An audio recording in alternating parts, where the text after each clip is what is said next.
All right, so we're 2 minutes after the hour. Why don't we go ahead and get started with everything here? So just a reminder of all the rules for the call, um, and vendor breakouts at the end here. Going to the agenda. So first, we're going to start off. Kevin has a little bit to share with everybody, and then we'll move on to John with stakeholder introduction. So Kevin, why don't you go ahead and take it away? Okay. Let me just share my screen here. All right. Looks like everyone can probably see it now. So I wanted to cover the public training last week on September. May 6th of last week on Tuesday during our public training session, we had an unknown individual use the public link to join the session. They use the rename feature within Zoom to change their name to a randomly selected individual that was in the active participant list, one of our stakeholders. They then proceeded to post vulgarities in the chat and some inappropriate content. The good news is our security response team acted very quickly. The offending topic was deleted. The chat was stopped to prevent additional information or vulgarities to be put in. The offending parties were removed from the meeting. We launched a full investigation and we reported that this incident to Zoom. There still is an ongoing investigation, but the good news is our response was very swift. I'm very proud of our team and how fast they handled that. The bad news is that it happened and it still caused some anxiety and angst and inconvenience um, and sadness with some of our stakeholders, and it created an unsafe space. So we're going to make a few changes. All of the Zoom links have been changed. The Zoom link that was used was over 4 years old. So we've gone through it and we've edited all of our Zoom links. You'll notice that this was a new link that you join. All of the public training links will be sent out. Each public training will be a brand new link for that day. We're going to keep this link similar. And if need be, we're going to make those changes. We've disabled the chat feature within this Zoom meeting. All cameras and microphones will be disabled. However, collaboration is very important to us. So we've enabled the Q&A session. So to locate the Q&A session on the bottom of your screen, you'll see either a box with a question mark that says Q&A under it, or there's under more, the three dots with a circle around it. If you select that, it'll pop up and Q&A will be located there. This works like other webinar sessions that you've most likely attended where you type in a question. It is then posted to the co-hosts of this chat to then answer. Only answered questions will be visible, but we're not going to screen for content comments. You can still use it the way you would use the regular chat feature. A member from the TAC that's monitoring that chat or that Q&A session will just simply respond thanks so that it gets passed and so everyone can see it. All comments, questions, regardless of what is said, will be posted. However, we will be screening for inappropriate content or unsafe language. So even if you're like, hey, that Kevin guy is super annoying, we'll send it through. Uh, However, if it's some other vulgarities, we won't. Collaboration is still remains the focus of our meeting. We really value the interaction with our stakeholders. We really value this input from you guys. So please use that Q&A session. I know it's not ideal. It's not an ideal situation, but it's the best way that we can still maintain that collaboration. Just to reiterate, no accounts were compromised, no data was compromised, no one was hacked. No one's account was taken over. It was simply someone utilized the rename function, just like you would when we ask you to rename yourself so that you can put your name and your affiliation. They did the same thing. All violations and incidences will be reported and investigated to our complete extent, up to and including reporting to Zoom, launching cybersecurity investigations, etc. I really want to apologize to that this happened. I want to apologize for the inconvenience, but ultimately I want to apologize to the stakeholder that it affected. I can't imagine the amount of angst that they felt over this. And so we've been in communication with that individual, but I wanted to make a public apology to them as well. Safety remains a priority and the focus of the NEMSIS Technical Assistance Center. If you have any questions, you can utilize the Q&A session. If put in a help desk ticket, shoot us an email. If you have any comments on a way that can facilitate this better, we're all ears. With that, don't see any of that. Okay, so I am gonna pass it back to you, Casey. Oh, thank you, Kevin, for that. Yes, quite an incident. All right, I'm going to pass it on to Mr. John Britt for stakeholder introductions. So, John, go ahead and take it away. All right, thank you.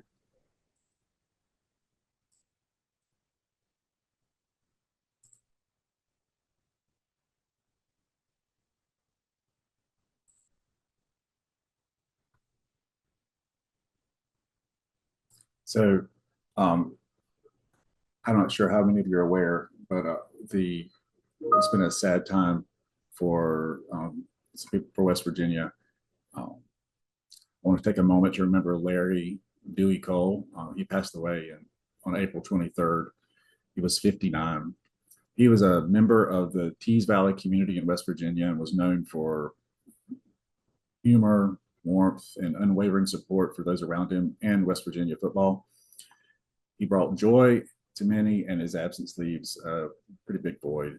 I just wanted to honor his memory by carrying forward or asking everyone to carry forward kindness and generosity that he shared with all of us. Also, he was hilarious and just he knew his stuff and was great fun to work with. So just take a moment to think about Larry and his family and coworkers.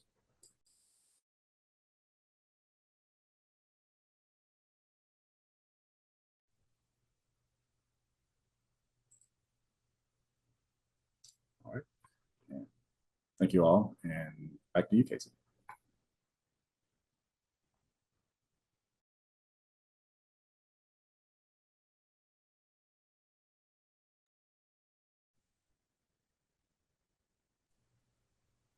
Casey, back to you. Apologies, I forgot to unmute. So next is Monet to discuss NEMSIS annual meeting. Then after that, we'll have Jen to discuss maintenance updates. So Monet, it's Okay, all yours. thank you, Casey. I'm gonna go ahead and share my screen, okay?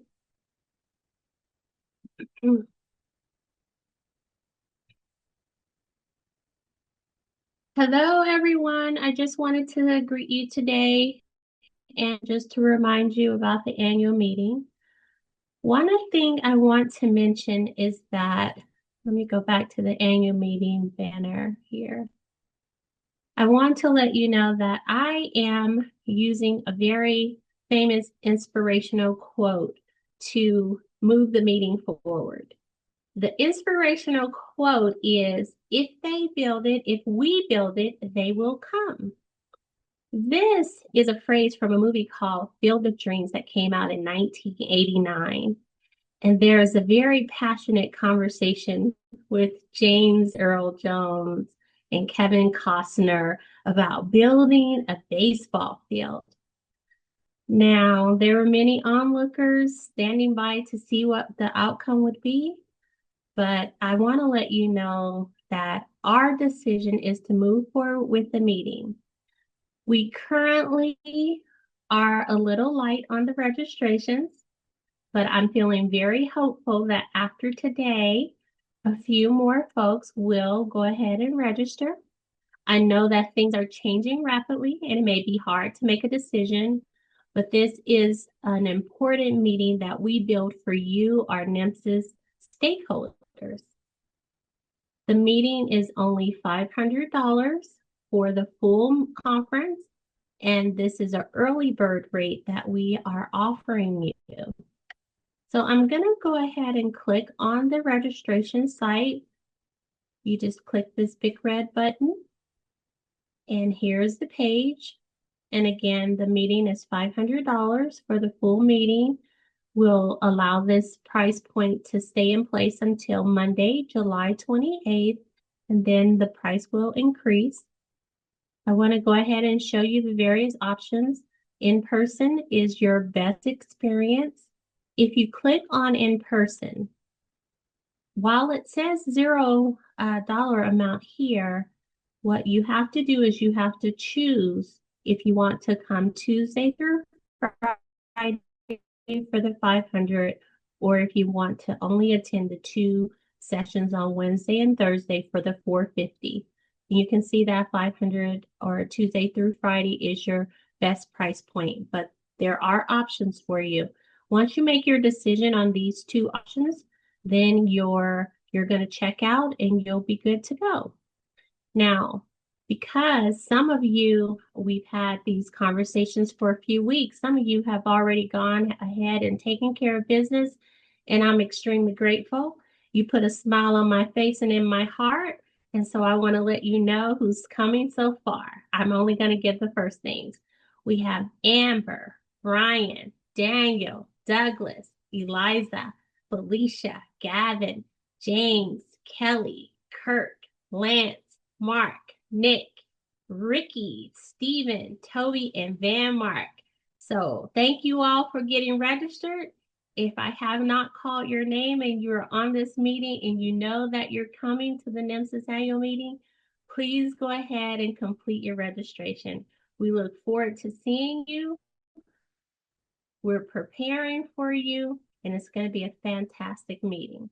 If you have questions, you can always submit your questions at the very bottom of any page here at the help, submit a help desk ticket, and I'll be able to respond to those tickets as they come in. And then also on this page, from the NEMSIS homepage, we have several items that could help you start to prepare for your travel to Utah.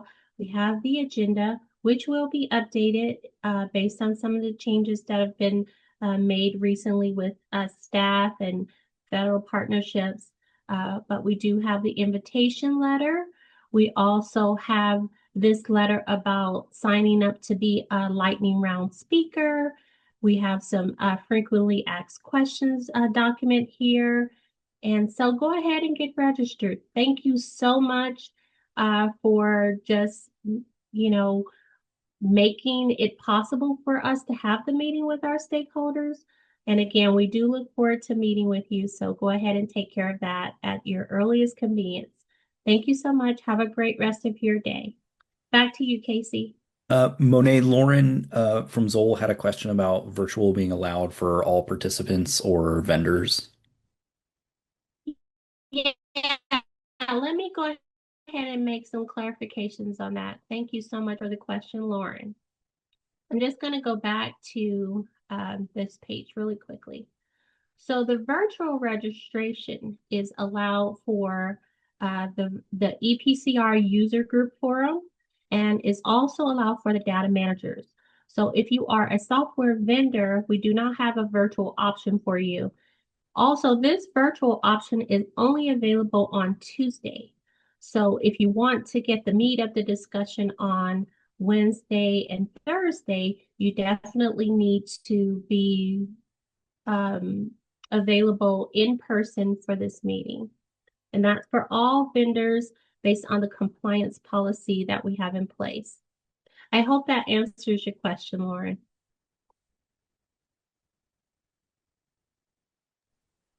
Are there any other questions?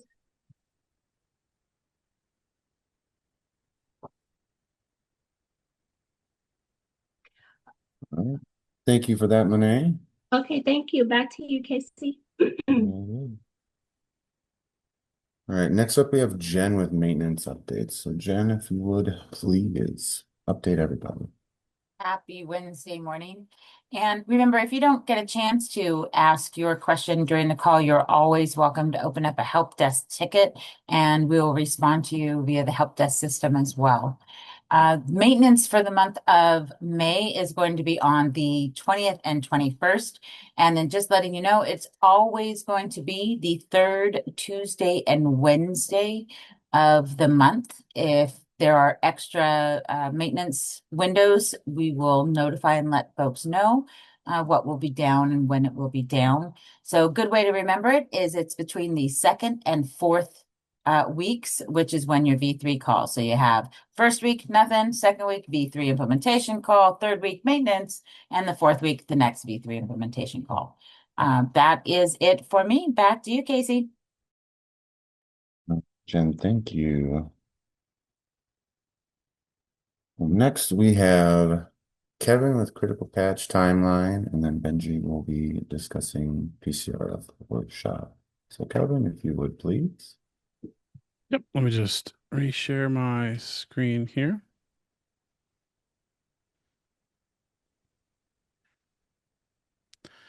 While I'm doing that, Trade Dollar, I see one of your questions. We'll get someone to answer it, but yes, the conference and meetings will be in the same location as the lodging. It's all going to take place at the Sheraton Park City.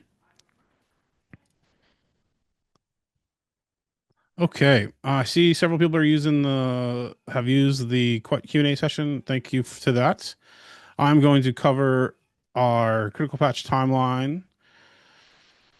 Just to kind of align everyone with the dates. I'm going to present this as both words on the screen as well as a graph, but just to give you an update.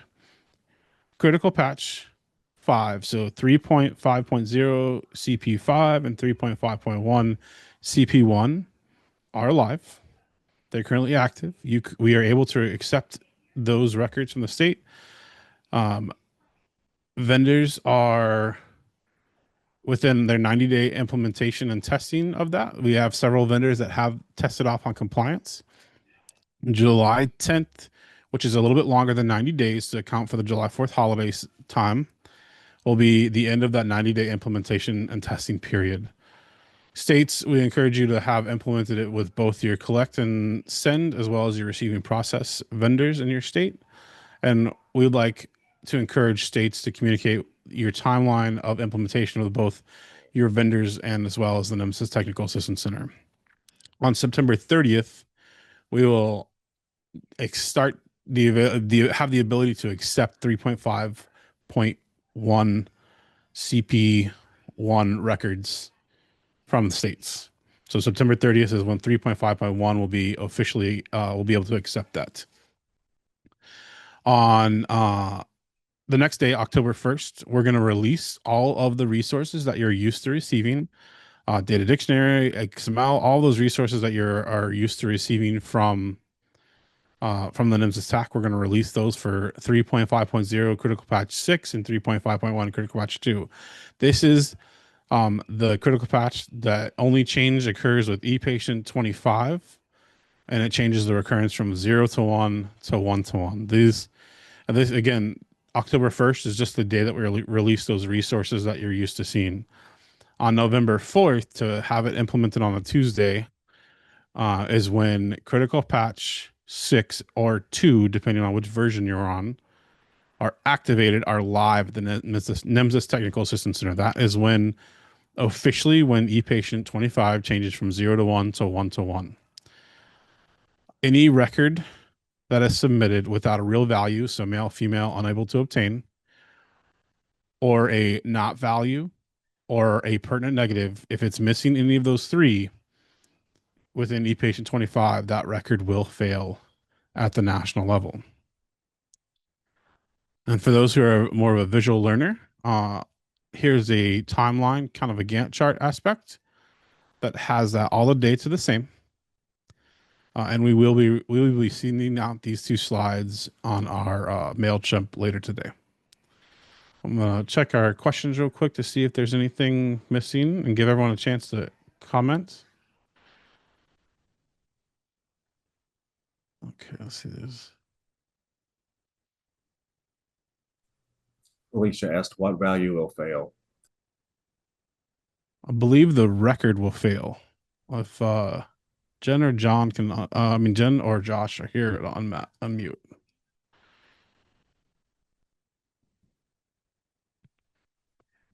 So the record itself, Felicia, the record itself would fail if there isn't a value, if that is not present within the XML. So ePatient 25 must be present within the EMS XML that is submitted. So it either needs to be a real value and not value or pertinent negative. And just a reminder, if you're set up in your collect and send system that allows you to leave it blank, then your vendor should be auto-filling that with not recorded. That's how not recorded works. So it would still have that not value. So just make sure you work with your vendor and talk with them about the process and make sure that it's working the way that you want it to work. And Darlene, to answer your question, it will fail on November 4th.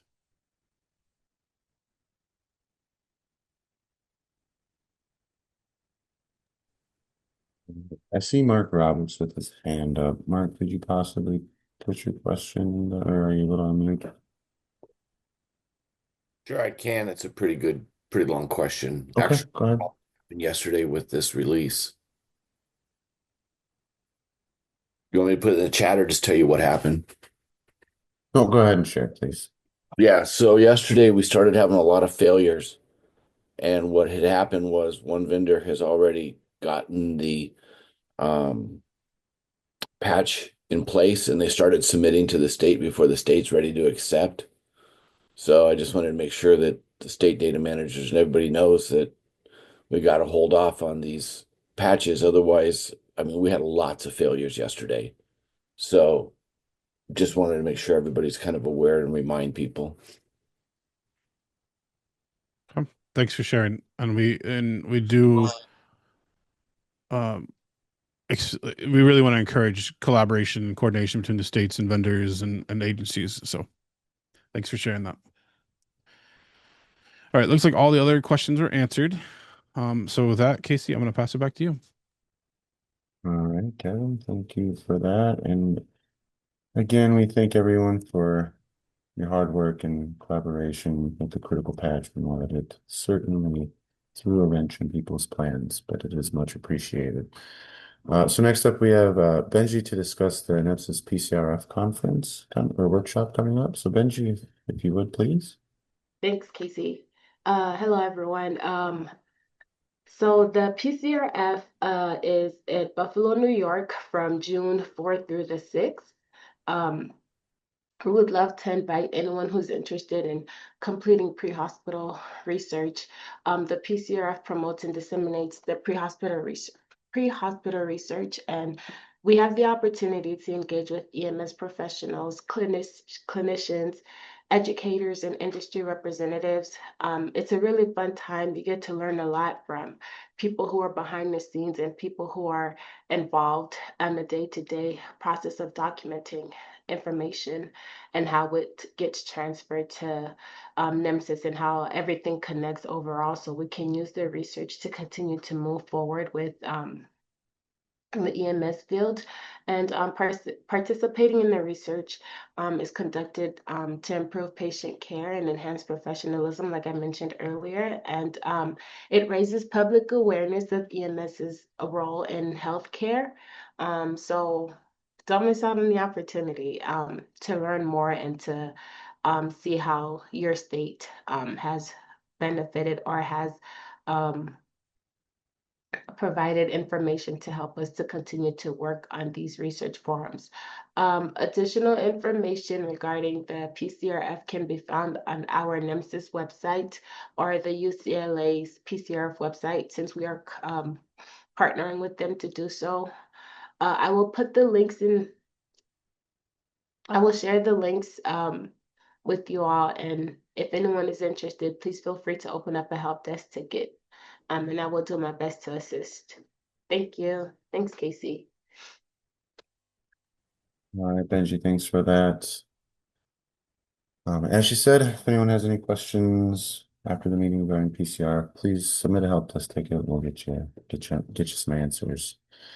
All right, next up is update from NHTSA's Office of EMS. Mr. Jeremy Kinsman, are you on the call? It's all yours. Yeah, thanks, Casey. Can you guys hear me okay? We hear you great. Okay, great. Good morning, everyone. Thank you for joining us today. For those of you who don't know me, I'm Jeremy Kinsman with the NHTSA Office of EMS. I wanted to just start by sharing a staff update for those of you who are unaware. and Dave Bryson, their last day with NHTSA was Wednesday, April 30th. And so with Eric's departure, I've been off. As I think many of you know, Eric really left some big shoes to fill. He, advanced the NEMSIS program in ways that I think few folks really thought possible, and really built kind of strong collaborative relationships with many of you. So he was deeply kind of committed to being accessible, whether that was with the vendors or the state partners or other EMS stakeholders. And so, I intend to kind of continue that same level of open communication. Please don't hesitate to reach out to me or our office at NHTSA anytime you have questions, concerns, or ideas. We're here to help. So, and then just real quickly, by way of background, again, for folks who don't know me, I first came to NHTSA in 2015 as a public health fellow. I spent several years here before moving on to the Yale School of Medicine, where I worked alongside some emergency medicine faculty there on some research and clinical quality measure projects. And then in 2022, I came back to NHTSA as a full-time federal employee and have been leading our office's research and analytics initiatives. So I'll continue that work for our office while also kind of serving as this federal program manager for NEMSIS.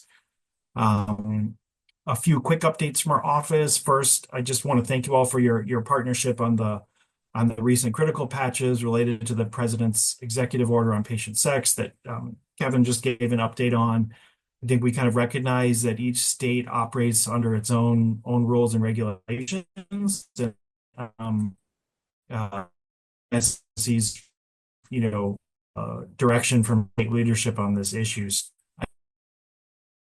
And the NEMSIS TAC, we're just kind of grateful for your collaboration and finding a path forward that supports national consistency while respecting those state-directed needs and requirements.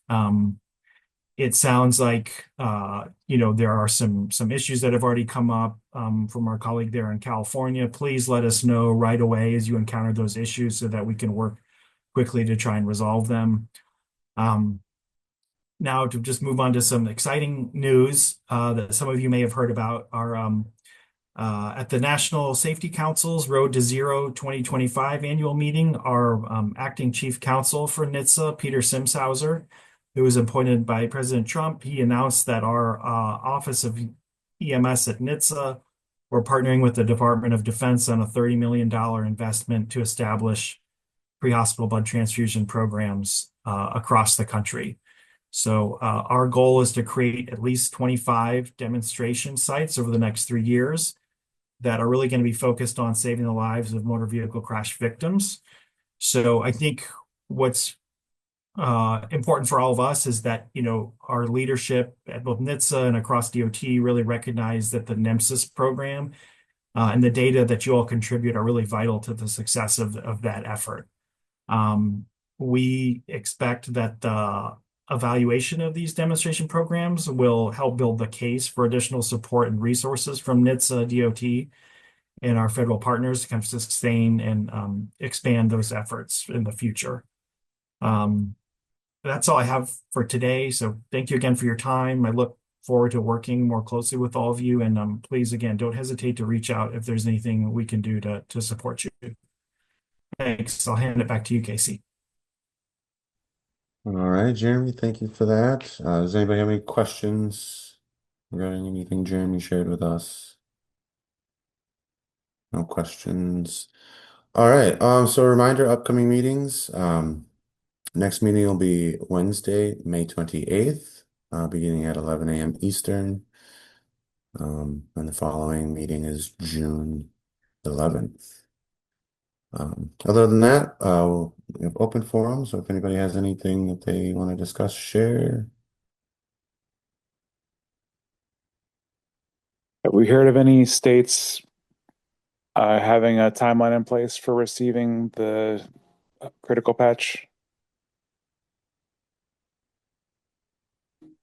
I am unaware. Jen, do you have anything to add to that? Bengie, do you know when that's going to be updated on the website? Yes, we have received some responses from the survey we sent out. Thank you for that question, David. We did receive some dates from states, and we will be updating those on our website soon. Hopefully by next week, we'll be Yeah. able to update those dates. And also just for that, thank you for that reminder. If you have not sent in your dates for your anticipated timeline, please send it to us as soon as possible so we can have it on the website. If not, you will need to open a help desk ticket moving forward. Thank you. Thank you, Benji. Thank you, David. Anyone else with anything, questions or to discuss? Okay, so we'll pass it along to Jen. We have vendor breakout rooms today. It is a yellow week according to the agenda. So Jen, if you would like to give us a reminder of breakout room conduct, that would be great. It is, and the yellow week is a collect and send week. So please remember, vendors, if you go into another vendor's room, announce yourself, let them know you're there. If you don't, you may be removed from the meeting. This is a chance for the agencies and the states to get in touch with their vendors. For Yellow Week, if your name is called, I'm going to remind everyone who it is. Please remember to get into your breakout session. As a vendor, if you do not join your breakout session, even if you were here for the meeting, you do not get credit for this V3 implementation, which is part of maintaining your compliance. So we have Always On Scene, Angel Track, Beyond Lucid, Digital EMS, EPR, ESO, iPad, Mobile IMS, OCI, Sapphire, Metro PCR, and Unified Solutions Cloud PCR. So please, the breakout room should be located at the bottom of your screen. Chris, if you want to go ahead and get those available for folks.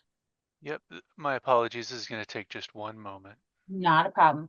So we do every week, we always have someone that asks the question, how do I get into my breakout room? So once Chris makes that active, you'll be able to scroll down. The first thing you're going to see is a bunch of lists of names, right? Once you go down to the bottom of that list, you should start to see the vendor names. Click on a room, hit join, and you will enter into that breakout room.